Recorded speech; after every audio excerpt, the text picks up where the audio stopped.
जी बच्चों, तो हाउवर का इस्तेमाल हम करते हैं, ये ऑपोजिट के लिए इस्तेमाल करते हैं कि जब हमारे पास ऑपोजिट आइडिया वहां पे इस्तेमाल करते हैं बट का, हाउवर का। ऑन द अदर हैंड, ये कंजक्टिव वर्ब का रिलेशनशिप हमें पता होना चाहिए ताकि सेंटेंसेस के दरमियान अप्रोप्रिएट रिलेशनशिप को बना सके। मसलन ही इज क्या होगा, free, and I am busy. तो ये ऐसे हम इस्तेमाल नहीं कर सकते क्योंकि यहाँ पे I am, he is free और आई एम बिजी, ये दोनों एक दूसरे के ऑपोजिट हैं। जब दोनों ऑपोजिट हों तो हम क्या यूज करते हैं, वहां पे दरमियान में एडिटिव फंक्शन इस्तेमाल नहीं कर सकते, बल्कि हम कंट्रास्ट का फंक्शन इस्तेमाल करेंगे। तो क्या होगा, बट का इस्तेमाल करेंगे। इस तरह से हाउवर जो है वो ऑपोजिट सिचुएशन को दे रहा है, तो वहां पे हमने ऑपोजिट इस्तेमाल करना है। Said she was a very old woman, वो एक इंतहाई उम्र रसीदा खातून थी। हु मस्ट हैव डाइड, जिसे जल्द मर जाना था।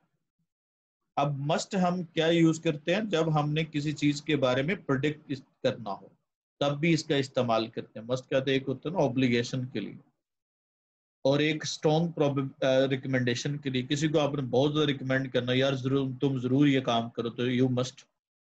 उसके अलावा आपकी किसी की ड्यूटी है, we must after our prayers.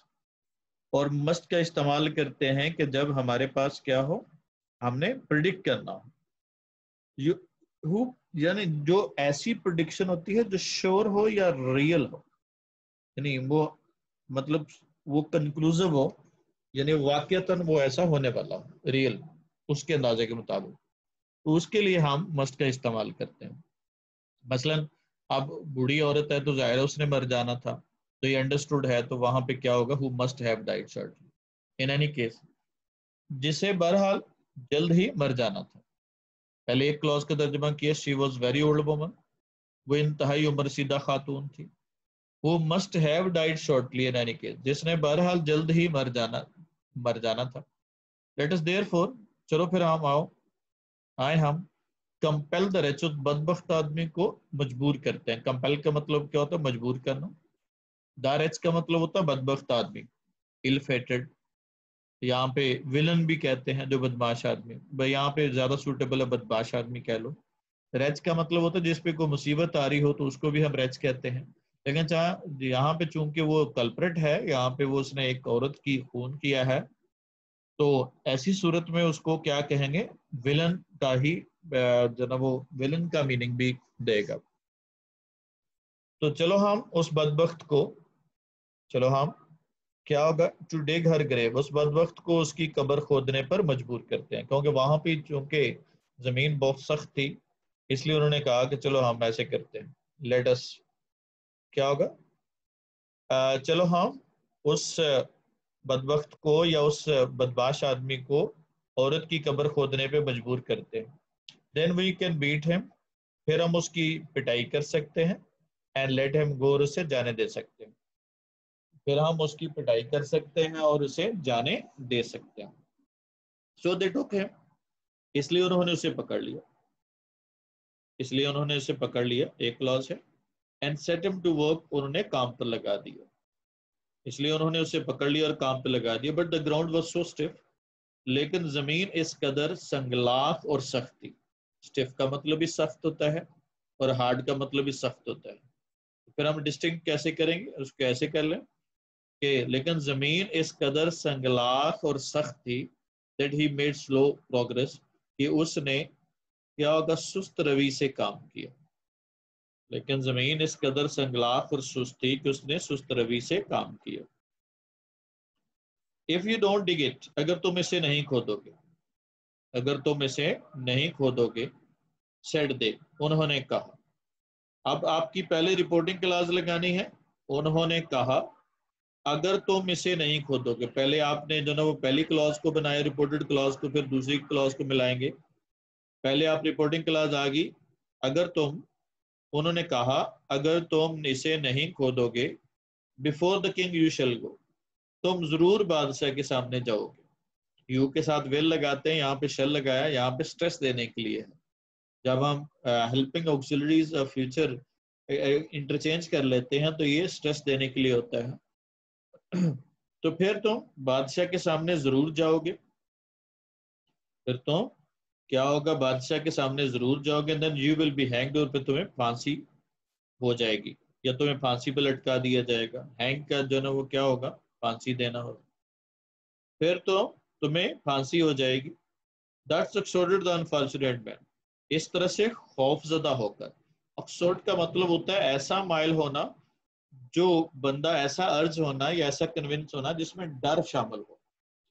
तो इस तरह से क्या होगा, बदबख्त आदमी, अनफॉर्चुनेट का मतलब अनलकी, उस बदबख्त आदमी ने मजबूरन, इन ग्रेटेस्ट फियर, इंतहाई खौफ की आलम, एक्सोर्टेड का मतलब होता है मजबूर होकर, यानी माइल होना वैसे बेसिकली होता है, लेकिन ऐसा माइल होना जो जबरदस्ती हो, डर के मारे हो, उसको हम एक्सोर्टेड कहते हैं। इस तरह से वो बदबख्त आदमी माइल होकर, अब माइल हो गया है तो कौन सा पार्टी इस पर लगाया, एक्सोर्टेड पास्ट पार्टी इस पर लगाया। इस तरह से वो बदबख्त आदमी क्या होगा, मजबूर होकर, इंतहाई खौफ के आलम में, उस बदबख्त आदमी ने इंतहाई खौफ के आलम में मजबूरन, लेबर्ड away with all his might, लेबर्ड का मतलब होता है मशक्कत करना, विद ऑल हिज माइट, अपनी भरपूर कुव्वत के साथ, अपनी भरपूर कुव्वत के साथ मशक्कत की, या क्या होगा,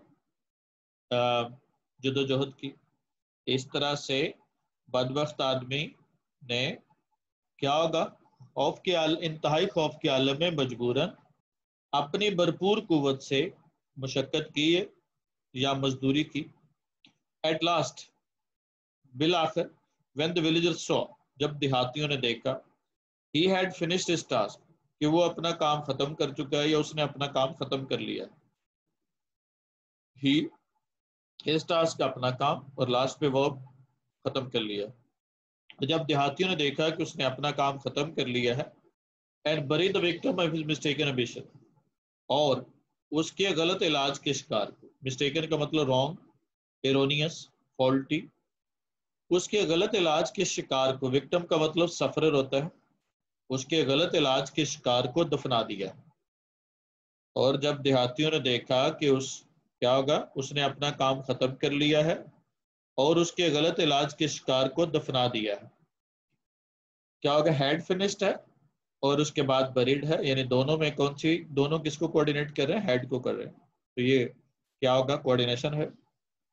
और जब देहातियों ने देखा कि उसने अपना काम खत्म कर लिया और उसके गलत इलाज के शिकार को दफना दिया, और उसके गलत इलाज के शिकार को दफना दिया है, लास्ट से वापस आने हिज मिस्टेकन ट्रीटमेंट, उसके गलत इलाज के शिकार को दफना दिया है।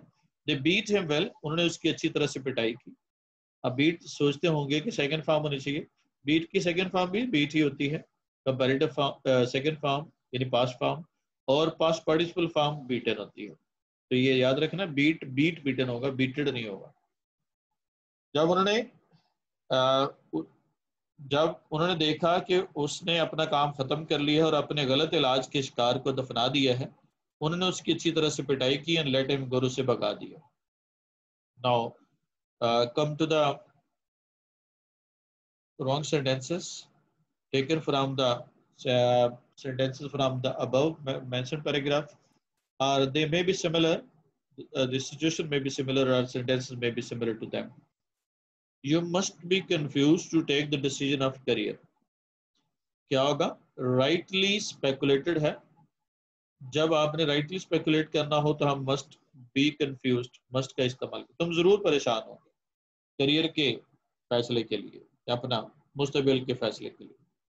He is confused that looks at everything doubtful, अब यहाँ पे confused है और confused की आगे सिचुएशन को एक्सप्लेन किया गया है, फिर हम क्या यूज करते हैं, so confused लगा देते हैं, यानी चूंकि इसके बाद क्या होगा, उसके बाद हमने क्या यूज कर रहे हैं हम, उसके बाद हम इस्तेमाल कर रहे हैं उसका क्या होगा, इंटेंसिफायर यूज कर रहे हैं, so का इस्तेमाल कर रहे हैं। I saw a magnificent albatross and it was eating a mouse, क्या होगा, अब यहाँ पे जब आपने देखना है तो जब दो इंडिपेंडेंट क्लॉजेज आपस में मिलती हैं, जैसे हाउएवर यहाँ पे इस्तेमाल हुआ, तो इंडिपेंडेंट क्लॉजेज जब हम कोई भी कंजक्टिव एडवर्ब इस्तेमाल कर रहे हैं, वो एंड है, हाउएवर है, बट है, तो उससे पहले हम कॉमा नहीं लगा सकते। उससे पहले हम क्या यूज करेंगे, हम सेमीकोलन का इस्तेमाल करेंगे, क्योंकि दो इंडिपेंडेंट क्लॉजेज को कॉमा नहीं मिलाता बल्कि सेमीकोलन मिलाता है। तो जहां पे भी कंजक्टिव एडवर्ब इस्तेमाल करेंगे तो उससे पहले क्या यूज कर सकते हैं, हम सेमीकोलन लगा सकते हैं, लेकिन कॉमा कभी भी नहीं लगेगा। I needed to go for a walk and get some fresh air, also यहाँ पे कोऑर्डिनेटेड है, एक कंजक्टिव एडवर्ब है, तो उसके साथ क्या लगाना, सेमीकोलन का इस्तेमाल करना। ये सेमीकोलन का एक इस्तेमाल है, एक तो लिस्टिंग के इस्तेमाल होता है जब किसी चीज की शॉर्ट लिस्टिंग करनी हो। क्या होगा, जैसे मैं कहूँ आई मेट 4 पर्सन, मैं 4 आदमियों से मिला। अब मैंने 4 आदमियों को एक्सप्लेन करना है तो मैं कॉलन लगाऊंगा क्योंकि लंबी लिस्टिंग है। और मैं कहता हूँ पहला आदमी है एली है, आ क्या होगा, वर्कर, एक मजदूर है। तो इसके बाद क्या लगाएंगे, सेमीकोलन लगाएंगे, क्योंकि अली और वर्कर के दरमियान शॉर्ट डिस्क्रिप्शन, उससे भी सेमीकोलन से भी शॉर्ट है तो कॉमा लगा दिया। अगला है मिस्टर अहमद, क्या होगा, कॉमा, आ प्रोफेसर। अब इस तरह से हर बंदे के दरमियान क्या लगाते जाएंगे, सेमीकोलन लगाते जाएंगे। लंबी थोड़ी सी बड़ी लिस्टिंग के लिए कंपैरेटिवली सेमीकोलन, और बिल्कुल शॉर्ट हो तो क्या यूज करते हैं, हम कॉमा का इस्तेमाल करते हैं। और जब सबसे बड़ी हो तो हम क्या यूज करते हैं, वो कोलन का इस्तेमाल करते हैं।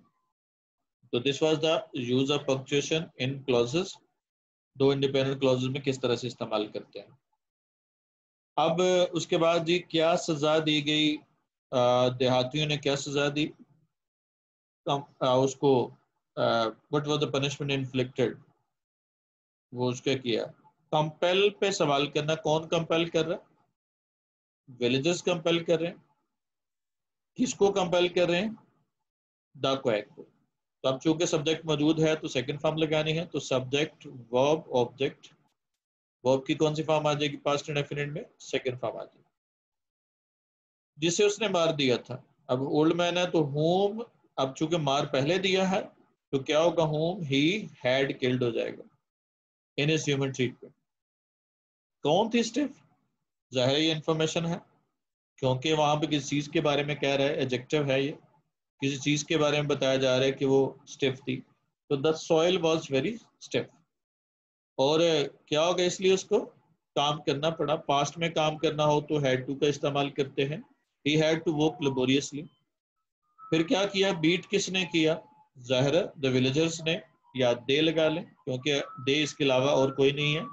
दे beat him and let him go after the completion of his task, तो उसके बाद उन्होंने उसे जाने दिया। इस तरह से आपने क्वेश्चन को टेकअप करना है। नेक्स्ट जो है, आपने कुछ स्ट्रक्चर जो है जो हम इस्तेमाल करते हैं, इसमें से देखेंगे। सीज का मतलब एक पकड़ लेना, पेरा वर्ड है, और एक सीज का मतलब क्या है, रुक जाना होता है। सीज का मतलब जो है ना वो अरेस्ट, ग्रैब करना, ग्रैस्प करना होता है। बीट का मतलब पीटना होता है, बीट का मतलब सिकंदर के कहते हैं।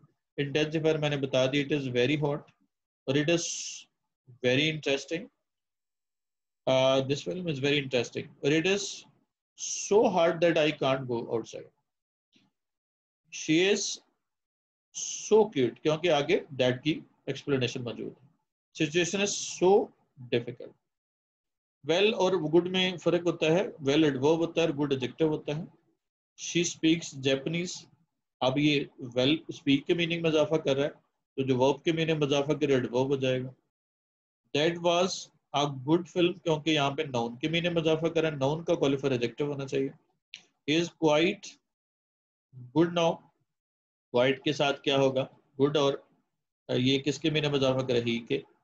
और they gave me some good advice, अब यहाँ पे एडवाइस नाउन है तो ये क्या होना चाहिए, एडजेक्टिव होना चाहिए। तो इस तरह से वेल और गुड चूंकि मतलब उर्दू में दोनों का एक ही है, इसलिए हमें अक्सर गलती लग जाती है कि इसमें एक्चुअल क्या है। उसके बाद है नेक्स्ट वाले, हमने कंडीशनल क्लॉज हमने देखी यहाँ पे एक, इसमें कंडीशनल क्लॉज को कैसे इस्तेमाल करते हैं। जीरो कंडीशन में यूनिवर्सल ट्रूथ होता है, दोनों प्रेजेंट में इस्तेमाल करते हैं। टाइप 1 में इफ क्लॉज प्रेजेंट में होती है और मेन क्लॉज क्या होती है, फ्यूचर में होती है। वो फ्यूचर में विल के साथ हो सकती है, मे के साथ हो सकती है, and so on. If you heat the boil, heat water, it boils होगा, क्योंकि यूनिवर्सल ट्रूथ है। तो जो नेचुरल रिजल्ट होता है उसके लिए हम क्या यूज करते हैं, प्रेजेंट इंडेफिनिट इस्तेमाल करते हैं, फर्स्ट जीरो कंडीशन इस्तेमाल करेंगे। हीट आइस करते हैं तो मेल्ट्स है, यूनिवर्सल ट्रूथ है। क्या होगा, इफ यू लाइट, क्या होगा, lighten up, if you push the button it lightens हो जाएगा, क्योंकि बटन दबाने से लाइटन फौरी हो जाएगी। If she comes in time, comes आती है, she will listen to the lecture. अब यहाँ पे क्या होगा, विल लिसन होगा, क्योंकि यहाँ पे क्या होगा, वो सुनेगी या नहीं सुनेगी, ये उसका नेचुरल रिजल्ट नहीं है। तो फिर हम क्या यूज करेंगे, फर्स्ट कंडीशन लगाएंगे। If you work hard you will succeed, कामयाब होते हैं नहीं होते हैं, ये बात की बात है, पत्थर के श्योर नहीं है, यूनिवर्सली यूनिवर्सल नहीं है कि फौरी तौर पे आप कामयाब हो जाएंगे, या हो सकता है टाइम लगेगा, हो सकता है ना भी हो। तो जहाँ पे क्या होगा, 100% श्योरिटी वो पूरी दुनिया मानती है जिसको, वहां पे हम जीरो कंडीशन का इस्तेमाल करते हैं। ये फर्क होगा दोनों में। हैंग और हंग, जो हंग वैसे लटकाना होता है, हैंग फांसी पे लटकाना होता है